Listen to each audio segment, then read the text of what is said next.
नमस्ते, मैं प्राध्यापक पंजाब हज़ारे।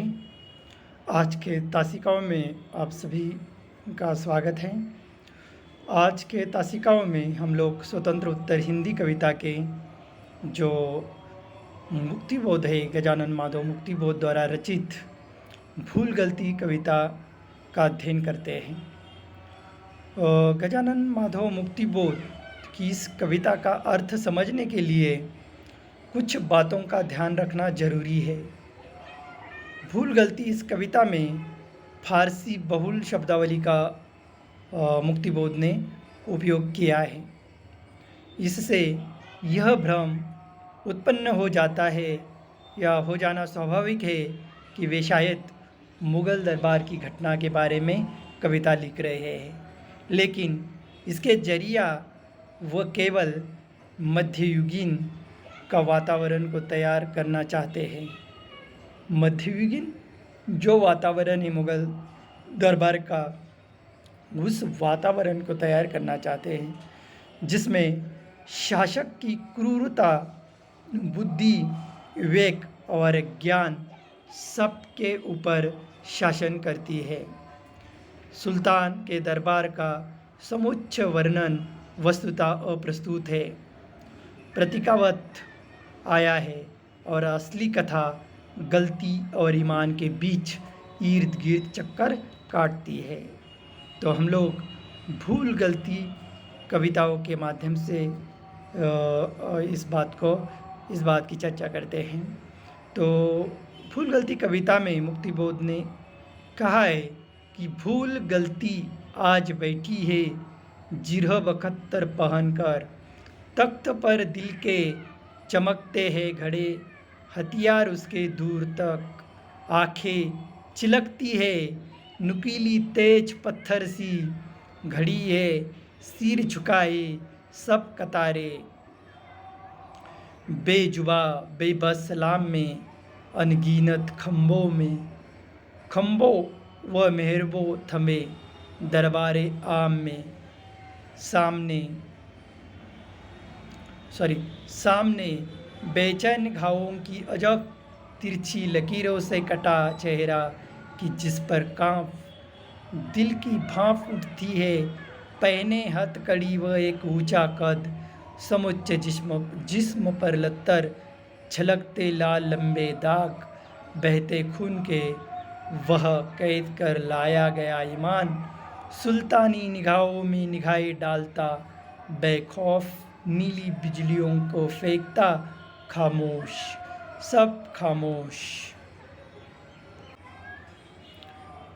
कवि कहता है कि हमारे व्यक्तिगत अथवा सामाजिक जीवन की जो भूलें और गलतियां हैं, वही आज लोहे के कवच से अपने आप को सुरक्षित बनाकर दिल के तख्ते पर बैठ गई और शासन चला रही है।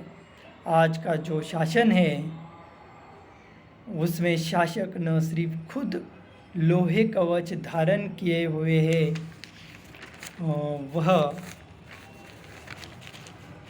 बल्कि लोगों पर आतंक जमाने के लिए उसने भांति भांति के हथियार भी एकत्र कर लिए हैं।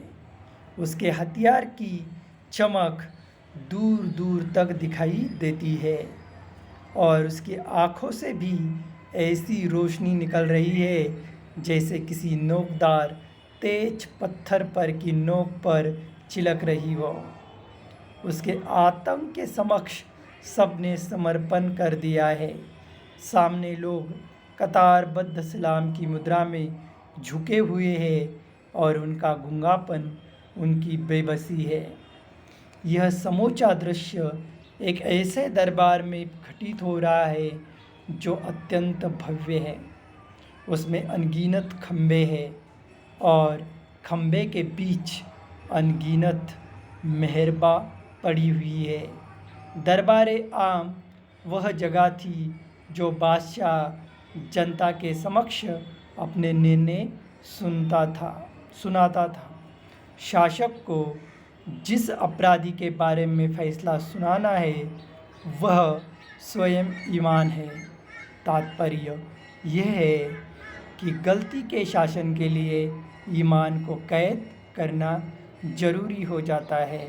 कैद करके हथकड़ी पहनाकर ईमान को शासक के सामने खड़ा किया गया है। कैदी का चेहरा घावों की आड़ी तिरछी लकीरों से कटा पिटा है और ये घाव बेचैनी के हैं।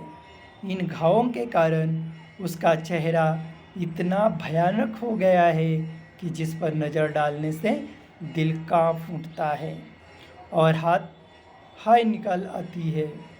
ऐसा नहीं है कि घाव अथवा कैद होने के कारण उसका कद छोटा हो गया हो, हालांकि उसके जिस्म पर कपड़ों की जगह गरीबी और परेशानी के चिन्ह लत्ते मात्र लटक रहे हैं और खून के लंबे लाल दाग भी उन पर लत्तों पर दिखाई दे रही है।